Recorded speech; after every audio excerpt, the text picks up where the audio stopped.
Kajian Kitab.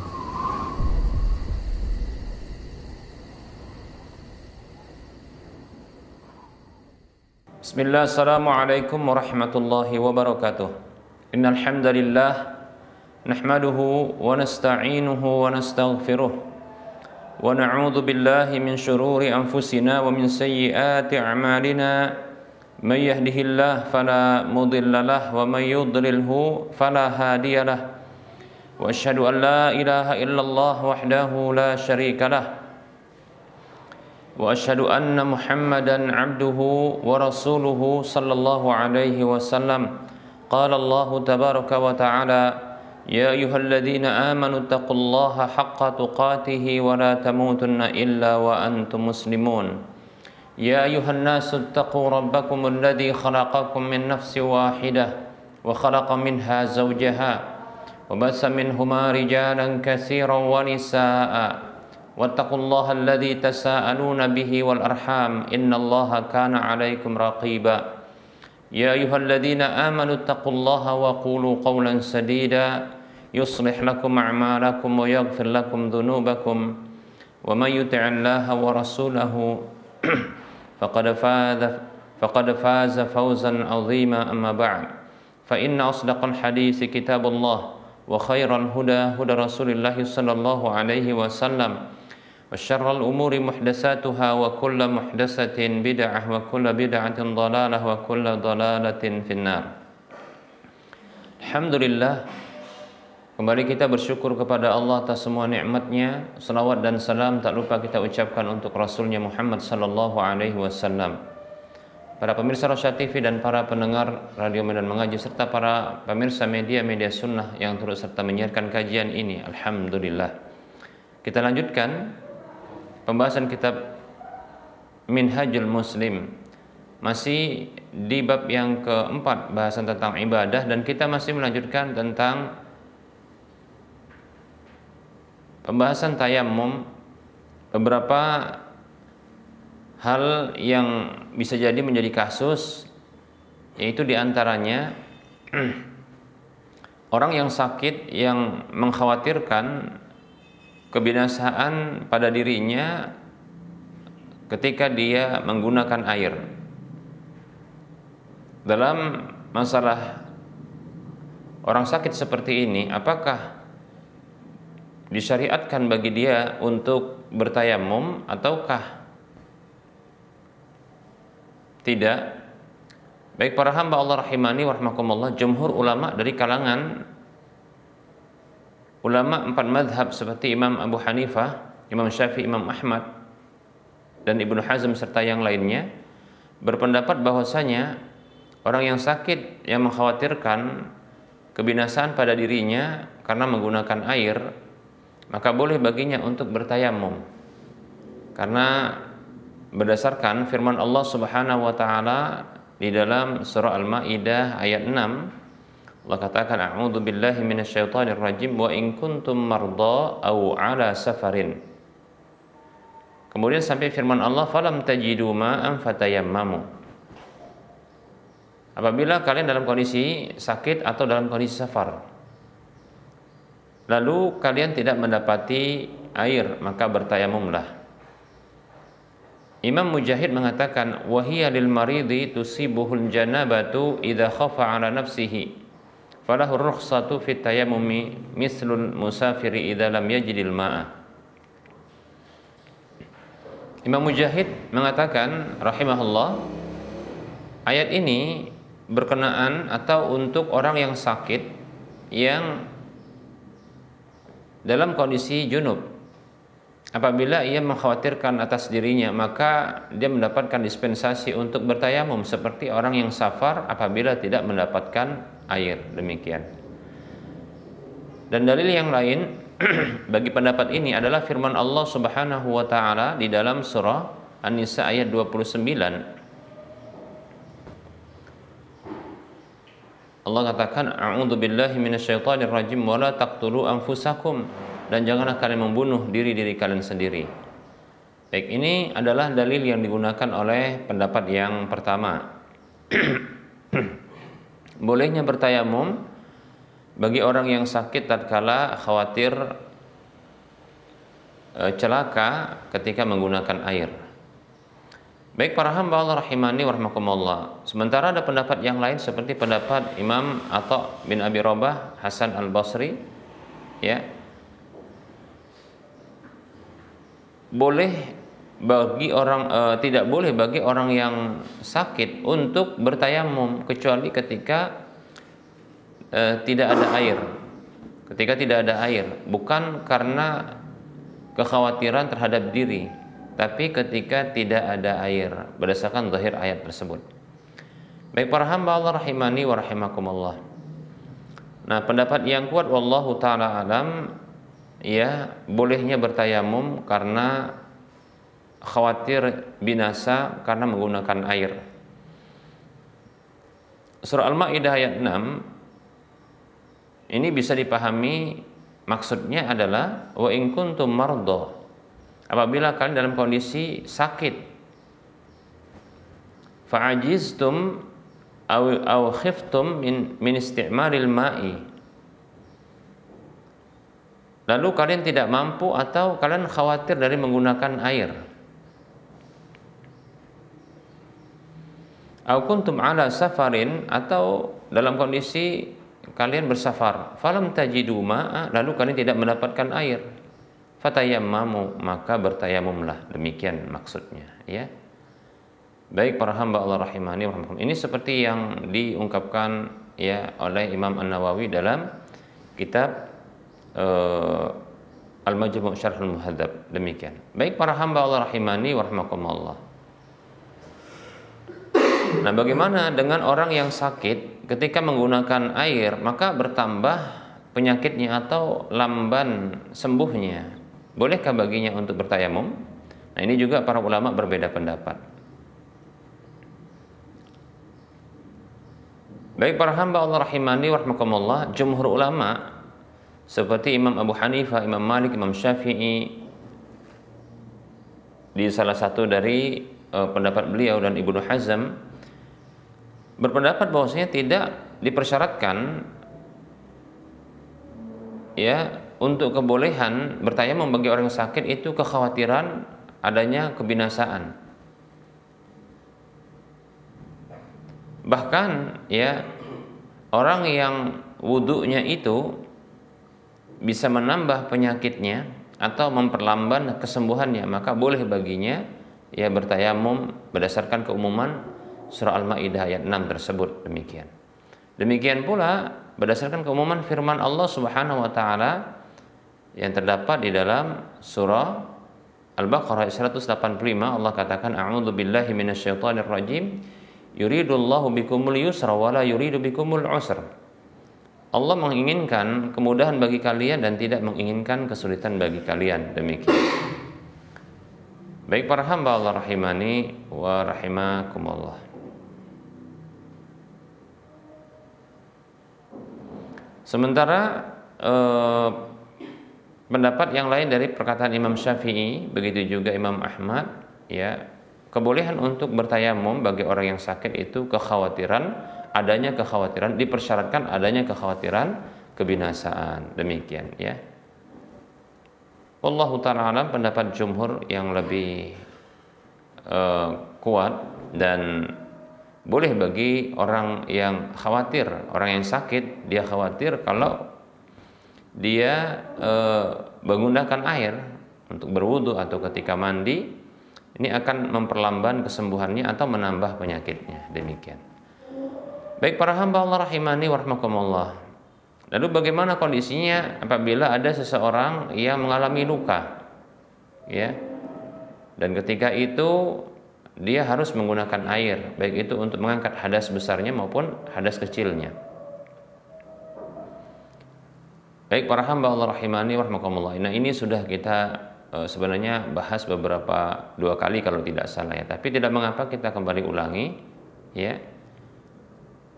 Nah, kondisinya adalah orang yang punya luka di sebagian tubuhnya, bahkan ini luka pada anggota basuhan, baik itu basuhan wudu maupun, ya, ketika mandi, ya, tentunya meratakan air ke seluruh tubuh. Demikian. Baik para ulama mereka berbeda pendapat.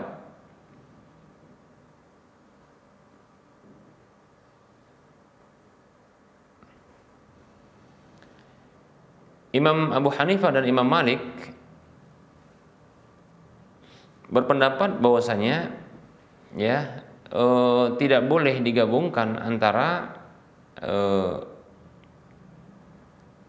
basuhan dengan tayamum. Ya, tidak boleh menggabungkan antara basuhan dengan tayamum, demikian ya. Yaitu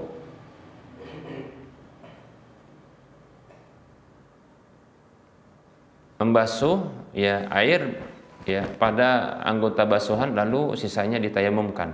Nah, demikian.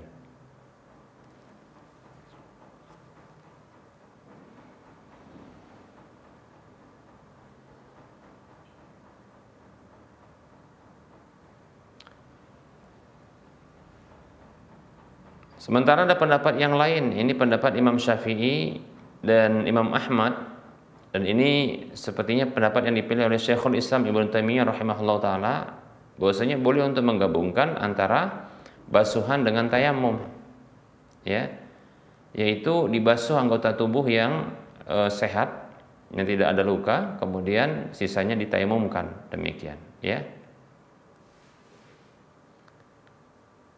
Baik, wallahu taala alam, pendapat yang kuat, ya, wallahu taala alam,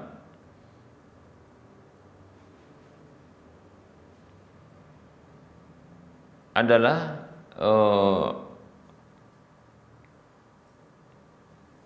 pendapat yang menyatakan bahwasanya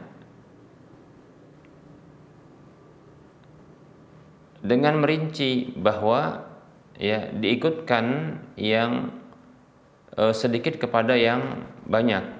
Maksudnya apabila anggota tubuhnya pada umumnya itu terdapat luka, maka dia bertayamum, ya, tayamum saja tanpa ada membasuh sedikit pun, ya.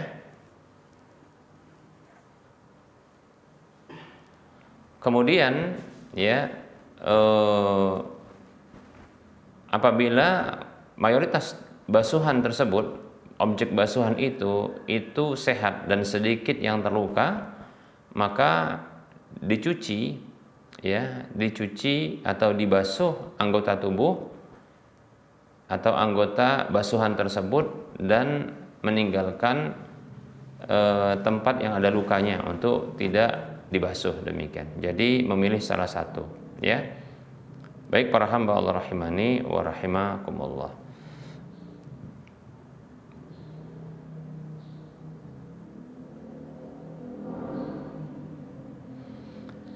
Ada riwayat dari Jabir radhiyallahu an, ia mengatakan kharajna fi safarin fa asaba rajulan minna hajarun fa shajjahu fi ra'sihi.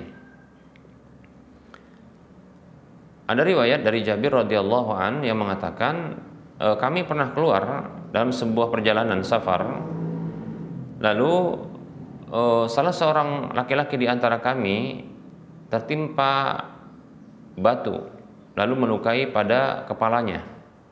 Sumahtalama, kemudian dia mengalami mimpi basah sehingga harus mandi wajib karena itu merupakan sebab ya munculnya hadas besar. Faqala li ashabihi, maka ia bertanya kepada para sahabatnya, hal tajiduna li rukhsatan fit tayammumi, apakah kalian mendapatkan untukku adanya dispensasi dalam bertayamum? Qalu ma najidu laka rukhsatan wa anta taqdiru 'alal ma. Mereka menjawab, kami tidak mendapatkan adanya dispensasi bagimu, ya, sementara engkau ya mampu menggunakan air. Faghtasala famata, lalu dia mandi, kemudian dia pun meninggal, ya, sebab mandi luka dalam kondisi terluka, ya, dingin lagi, mungkin dia mengalami demam karena lukanya tersebut, ya, lalu mandi dan itu terkena lukanya, demikian, lalu sebab itu meninggal dunia. Falamma qadimna 'ala Nabi sallallahu alaihi wasallam ukhbira bidzalika. Maka tatkala kami datang kepada Nabi sallallahu alaihi wasallam, maka dikabarkan tentang hal itu kepada beliau. Qala, maka Rasulullah bersabda sallallahu alaihi wasallam, qataluhu qatalahumullah.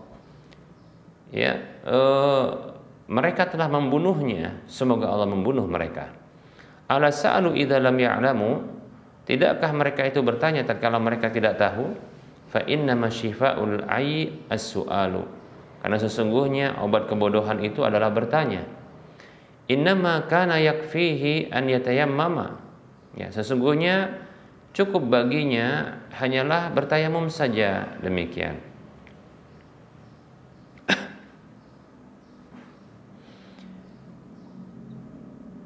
Dan dia menggunakan pembalut pada lukanya dengan pembalut, kemudian dia usapkan pada bagian atasnya, ya, dan dia mencuci atau mengenakan air pada seluruh badannya, demikian.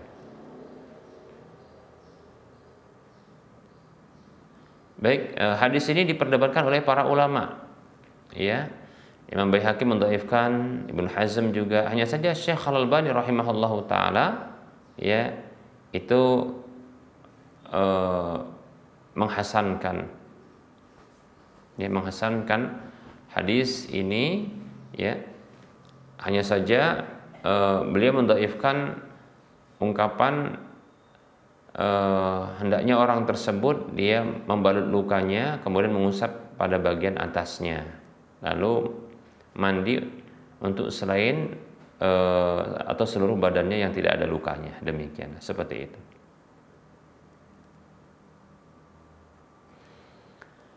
Ada riwayat yang lain dari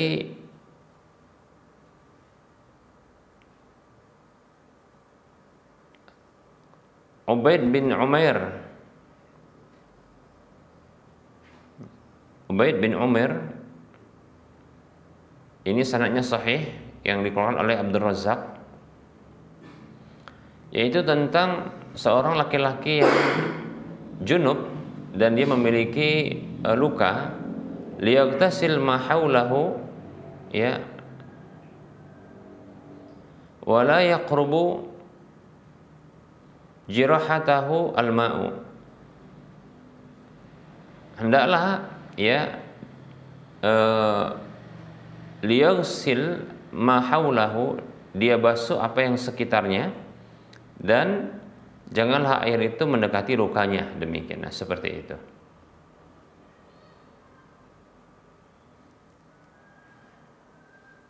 Baik, nah ini pendapat yang wallahu ta'ala alam kuat, ya. Ini sesuai dengan pendapatnya Imam Abu Hanifah dan Imam Malik, wallahu ta'ala a'lam. Baik para hamba Allah rahimani wa rahimakumullah. Nah, pembahasan berikutnya, ya, terkait dengan orang yang mengkhawatirkan dirinya celaka dikarenakan dinginnya air. Ya, dinginnya air mungkin karena ini cuaca yang sangat dingin, ekstrim begitu kalau bahasa kita, ya, dan sangat dingin.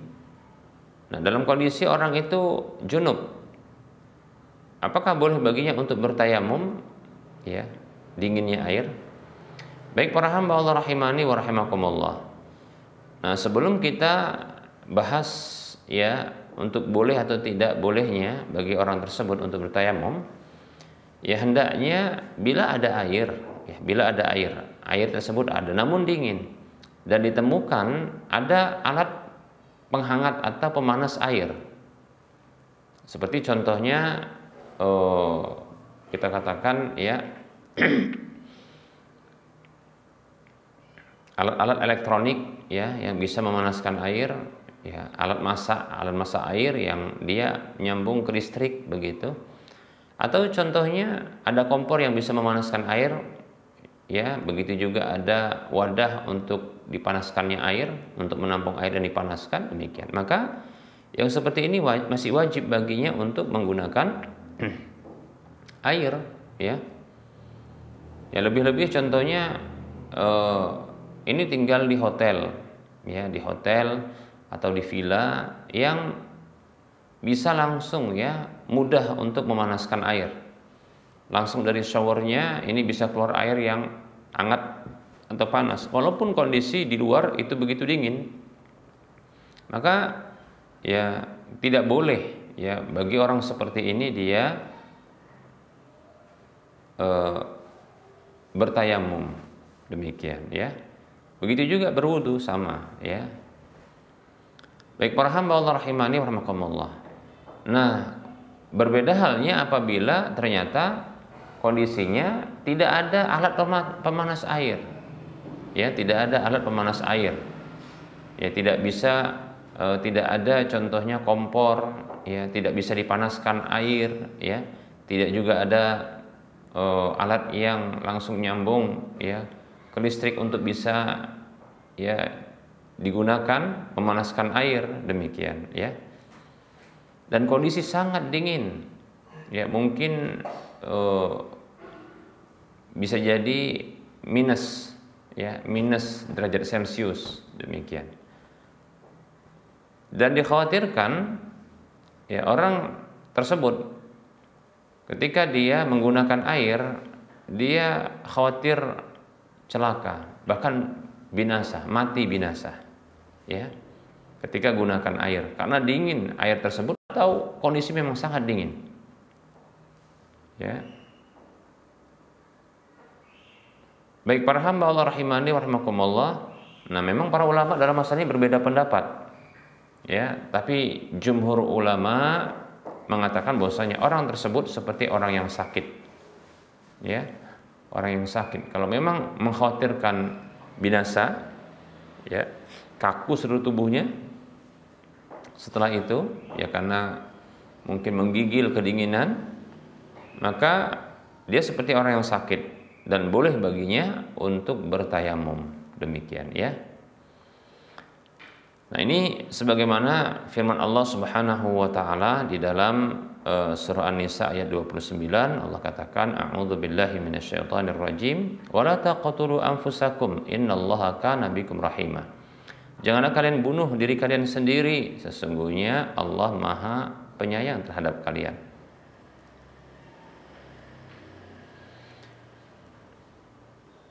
Ini pendapat jumhur ulama ya tentang kemudian bertayamum bagi orang yang mengkhawatirkan dirinya binasa atau celaka, mati binasa ya karena menggunakan air yang sangat dingin ya. Air yang sangat dingin, demikian ya. Maka boleh.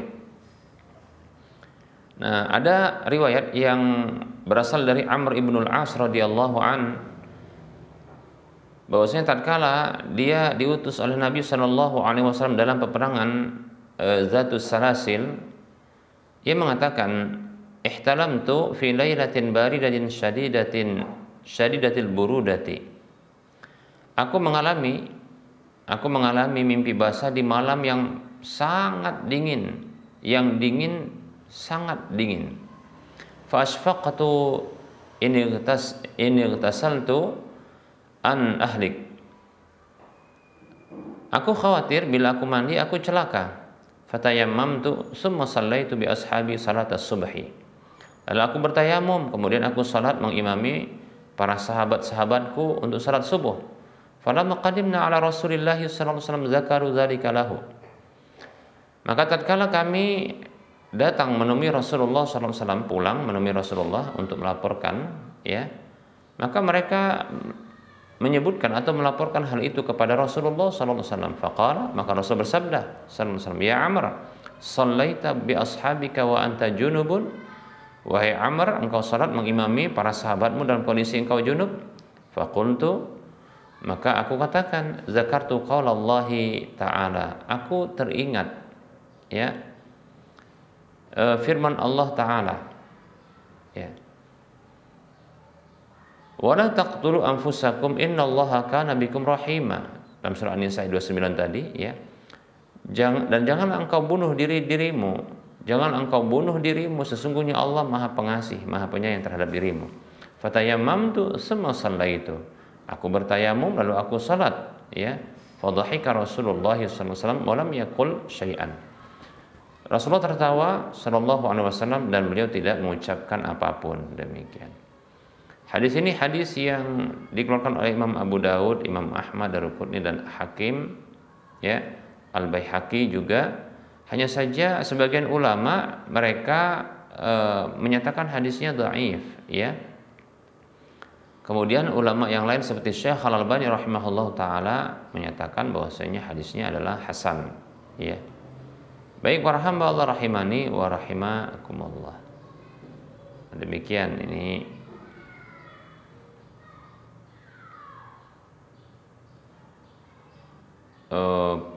perbedaan pendapat di kalangan para ulama, ya. Jadi pendapat yang kuat wallahu taala alam, ya, seperti yang kita rincikan tadi, ya.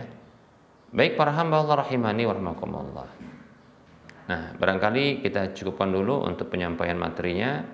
Ya, kita buka sesi soal jawab.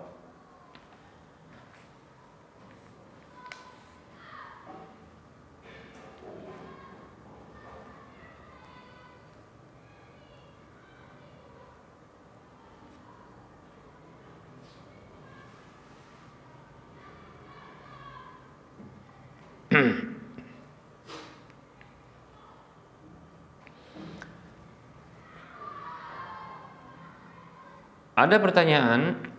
Bismillah, assalamualaikum warahmatullahi wabarakatuh.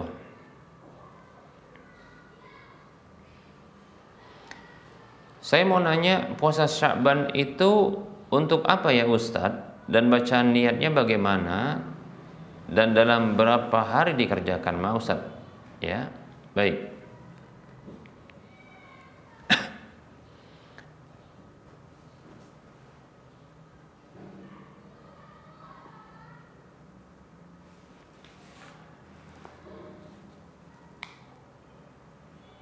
Bismillah, waalaikumsalam warahmatullahi wabarakatuh.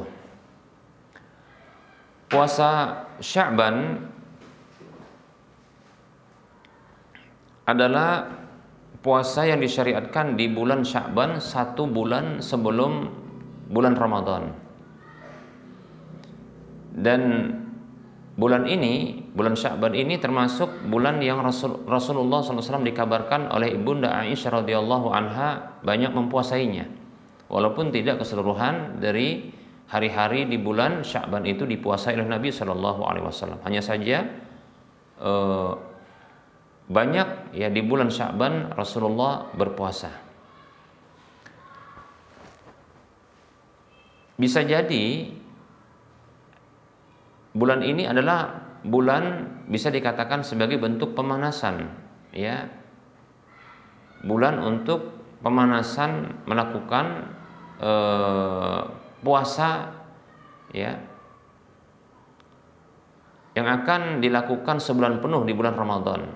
Jadi ini dianggap seolah-olah seperti bulan pemanasan untuk persiapan berpuasa 1 bulan penuh di bulan Ramadan, demikian, agar tidak terkejut, ya. Sehingga Nabi SAW ini banyak berpuasa di bulan Sya'ban ini, ya. Karena ini 1 bulan sebelum Ramadan, demikian, ya. Nah, tentunya mencontoh Nabi Shallallahu Alaihi Wasallam dalam hal ini merupakan kebaikan, ya, karena memang Nabi Shallallahu Alaihi Wasallam dijadikan oleh Allah Subhanahu Wa Taala sebagai suri tauladan bagi umatnya. Kata Allah Subhanahu Wa Taala, laqad kana lakum fi Rasulillahi uswatun hasanatun liman kana yarjullaha wal yawmal akhir. Sungguh pada diri Rasulullah Shallallahu Alaihi Wasallam bagi kalian itu ada suri tauladan yang baik, yaitu bagi orang yang mengharapkan perjumpaan Allah dan hari akhir, demikian, ya. Jadi karena Rasulullah mempuasai, ya, lebih banyak di bulan Sya'ban ini, maka ya disyariatkan untuk berpuasa di bulan Sya'ban mengikuti Rasulullah Shallallahu Alaihi Wasallam. Rasulullah juga mengatakan, man ata'ani dakhalal jannah, siapa yang taat kepadaku maka dia masuk surga, demikian, ya. Baik, adapun bacaan niatnya maka tidak perlu, ya, dibaca, karena niat itu adalah amalan hati, ya. Tidak perlu kita menyibukkan diri untuk menghafal bacaan-bacaan niat, ya. Walaupun terkadang ya melafalkan niat itu bisa membantu kita untuk meletakkan niat dalam hati. Tapi bila kita telah mengetahui apa yang hendak kita kerjakan, maka tidak perlu ya kita melafalkan niat tersebut. Karena kebanyakan niat-niat yang dilafalkan tersebut berbahasa Arab, sementara kita bukan orang yang berbahasa Arab, demikian. Sehingga sulit ya untuk menghafal hal yang seperti ini. Yang jelas adalah ketika bersahur atau di malam hari ya kita berniat ya meniatkan untuk berpuasa esok hari dengan puasa Sya'ban. Ya tentunya hukumnya adalah sunat ya. Dan itu dilakukan karena Allah Subhanahu wa taala. Maka yang seperti ini ya itu sudah cukup insyaallah taala. Ya. Syekhul Islam Ibnu Taimiyah rahimahullah taala mengatakan an-niyatu tatba'ul ilma. Niat itu mengikuti pengetahuan kita. Faman 'alima ma arada fi'lahu faqad nawahu. Siapa saja yang mengetahui apa yang hendak dia lakukan, maka dia sudah meniatkan hal itu. Demikian. Ya, jadi tidak ada bacaan khusus sebenarnya. Karena Nabi SAW tidak pernah didapatkan beliau itu melafalkan ya niat untuk berpuasa, demikian. Lalu sebagian ulama sebenarnya mereka tatkala melafalkan niat itu fungsinya adalah untuk membantu meletakkan niat itu dalam hati, sesungguhnya begitu. Jadi barangkali bagi sang penanya dan orang-orang seperti penanya yang tidak tahu apa sih, bagaimana sih bentuk niat itu, maka terkadang mengajarkan niat itu penting ya, karena tidak tahu gimana sih niat itu ya. Jadi niatnya adalah berniat berpuasa ya esok hari dengan puasa Sya'ban, hukumnya sunat ya karena Allah Ta'ala, demikian, sudah cukup. Nah seperti itu ya, dalam hati itu disebutkan, bukan di lisan, demikian. Karena niat itu adalah dalam hati ya, niat itu pekerjaan hati. Nah bagaimana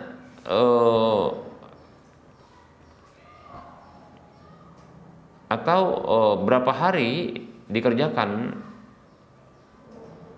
puasa Sya'ban tersebut, maka kita katakan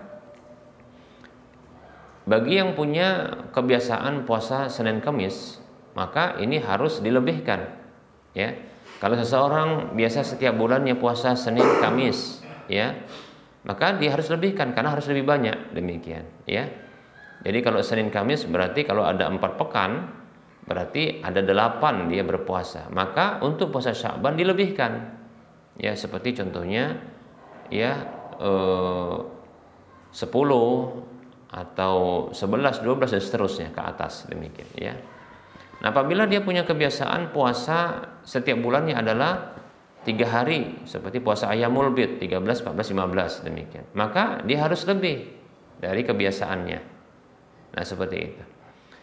Nah, apabila dia punya kebiasaan juga menggabungkan antara Ayyamul Bid 3 hari dalam setiap bulan, tanggal 13, 14, 15, kemudian puasa Senin Kamis, berarti ada 11 yang biasa dilakukan setiap bulannya. Maka di bulan Sya'ban harus lebih. Ya. Nah, seperti itu. Bisa jadi 15 hari dia berpuasa, demikian. Ya, wallahu taala alam.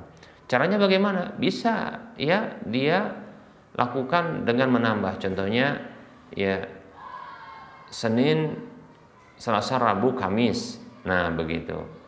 Untuk pekan berikutnya Senin, Selasa, Rabu, Kamis contohnya. Itu tidak mesti begitu ya. Ini contoh saja. Demikian. Ya. Sehingga kan lebih banyak, demikian, ya. Wallahu taala alam. Bisa juga contohnya mulai dari tanggal 1 sampai tanggal 15 melakukan puasa terus, bisa. Tapi kalau ini sanggup ya, kalau tidak ya maka yang jelas dia lebih banyak dari kebiasaannya melakukan puasa di setiap bulannya. Wallahu taala a'lam.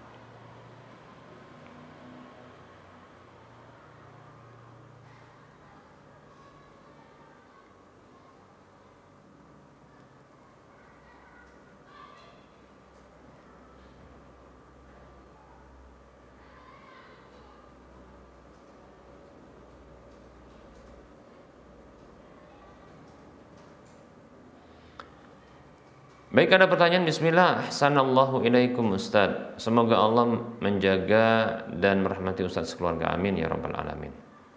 Izin bertanya Ustaz, jika dalam pernikahan selama 7 tahun saya mendidik dan menjaga anak-anak sambung saya dengan sepenuh hati, serta saya niatkan ya ikhlas karena Allah, lalu dalam perjalanannya suami saya tidak menganggap itu sebuah kebaikan. Suami saya bukan pria yang paham agama. Sering sekali nasihat dan keinginannya tentang anak berlawanan dengan ajaran agama yang sudah saya pelajari, sehingga beliau sering marah dan sekarang menjadi benci kepada saya karena tidak menuruti keinginannya dalam mendidik anak-anaknya. Dan beliau di bulan November pernah bilang ke adiknya kalau beliau tidak tahan lagi sama saya dan ingin pisah. Tapi saat ditanyakan oleh pihak keluarga, beliau mengatakan tidak ingin melepaskan saya. Apakah saya sudah ditalak secara tidak langsung, Ustaz? Apa yang sebaiknya saya lakukan? Bersabar atau berpisah? Dan saya keras karena salah satu anak beliau dinyatakan hampir menjadi penyuka sejenis sesama wanita. Subhanallah. Na'udzubillah min dzalik mestinya ya. Mohon nasihatnya Ustaz, apa yang harus saya lakukan sebagai seorang istri? Jazakallahu khaira wa fiq barakallah.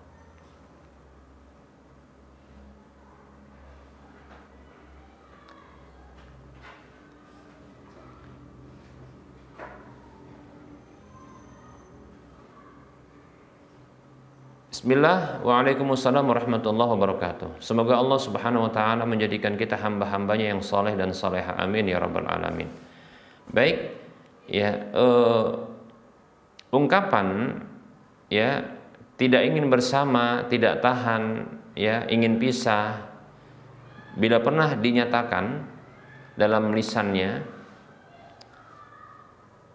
maka ini termasuk merupakan bentuk pelafatan lafal yang bisa dipahami cerai dan bisa juga dipahami tidak cerai.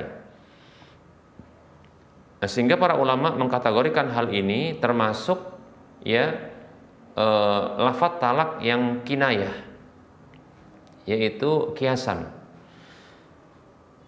Para ulama berpendapat bahwasanya untuk jatuhnya atau berlakunya talak ini harus ada niat sang suami. Maka ditanyakan kepada suami, apa niat ketika mengucapkan hal itu.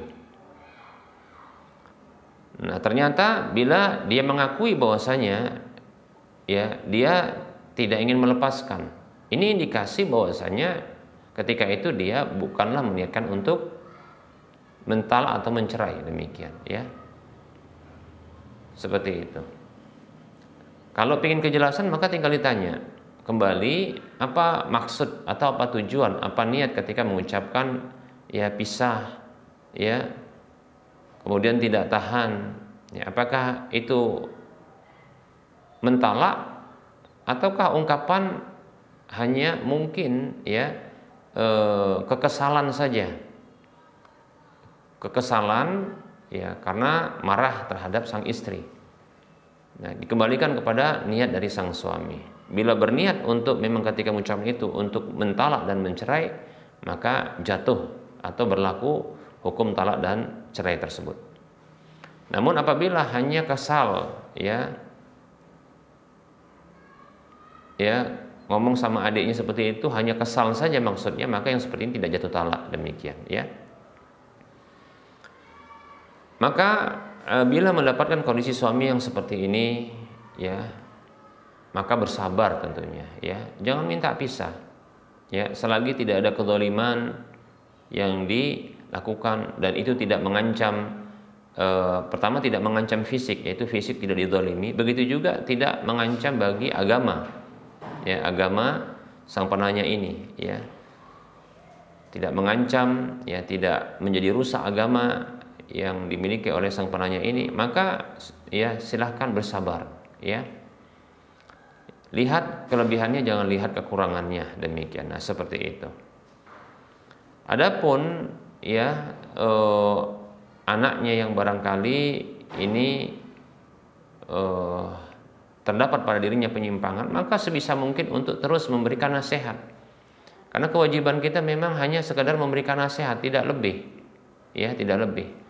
Lebih-lebih kita bukanlah ibu kandungnya, demikian, ya. Lebih-lebih sang penanya bukan ibu kandungnya, demikian. Ya, maka nasihati, sekedar memberikan nasihat, ya, memberikan peringatan.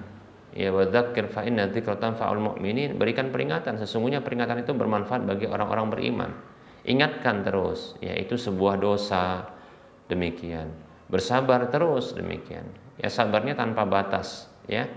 Karena pahala sabar tanpa batas. Allah mengatakan dalam surah, ya, Az-Zumar ayat 10, Allah katakan, a'udzubillahi minasyaitonir rajim, innama yuwaffas sabiruna ajrahum bighairi hisab. Sesungguhnya dibalas orang-orang yang sabar itu pahala mereka tanpa batas, demikian, ya. Terus bersabar, kecuali bila, ya, sudah mendolimi fisik atau berdampak buruk bagi agama sang penanya, ya. Maka yang seperti ini, ya tentunya tidak bisa dipertahankan, demikian. Ya, silakan minta pisah kalau dalam kondisi seperti ini. Kalau tidak, maka bahkan bisa memberikan pengaruh yang baik, ya, maka lanjutkan, bahkan bersabar terus, ya. Mengharapkan pahala dari Allah Subhanahu wa taala. Wallahu taala a'lam. Baik, barangkali ini saja yang bisa kita sampaikan karena sudah masuk waktu sholat duhur untuk Urang Medan dan sekitarnya. Tentunya banyak kekurangan dan kesalahan dalam penyampaian ini. Kebenaran itu datang dari Allah, maka ambillah. Kesalahan, kekurangan, dan kekeliruan itu datang dari saya pribadi dan bisikan syaitan, maka abaikan, tinggalkan, dan jangan lupa dimaafkan. Kepada Allah saya mohon ampun, dan kepada para pemirsa sekalian saya mohon maaf. Sebelum kita mengakhiri perjumpaan ini, seperti biasa kita memberikan motivasi untuk berdonasi membangun Masjid Al-Muwahhidin yang nilai proyeknya sekitar 41 miliar. Kita punya peluang yang besar untuk bisa turut memiliki aset akhirat yang minimal pahalanya 700 kali lipatnya, dan ini akan terus mengalir pahalanya tatkala telah dimanfaatkan, ya. Dan ketahui sekecil apapun yang kita sumbangkan untuk mengadakan Masjid Allah Subhanahu wa taala, maka Allah akan membangun, ya, sebuah rumah di surga bagi kita. Mari turut berpartisipasi. Silakan transfer ke nomor rekening Bank Syariah Indonesia di nomor 7127485555 atas nama Yayasan Lajnah Dakwah Medan, kode bank 451. Untuk info lanjutan Anda bisa melihat di layar kaca Anda. Semoga bermanfaat dan semoga termotivasi, ya. Mohon maaf atas segala kekurangan. Kita ketemu lagi di lain kesempatan. Wassallallahu ala Muhammad wa ala alihi wa ashabihi ajma'in. Subhanakallahumma wa bihamdika asyhadu an la ilaha illa anta astaghfiruka wa atubu ilaika walhamdulillahi rabbil alamin. Wassalamualaikum warahmatullahi wabarakatuh.